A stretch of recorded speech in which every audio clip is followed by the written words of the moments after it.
We divide 571 by 5 in a long division method. 5 times 1 is 5. On subtracting, we get 0. So now we put down this 7 and 5 times 1 is 5. On subtracting, we get 2. So again we put down this 1 and it is 21. 5 times 4 is 20. On subtracting, we get 1. So now we have no any other number to put it down.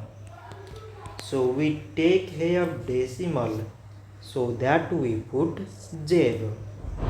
So it is 10 and 5 times 2 is 10. On subtracting, we get 0. So 571 divided by 5 is 114 decimal 2.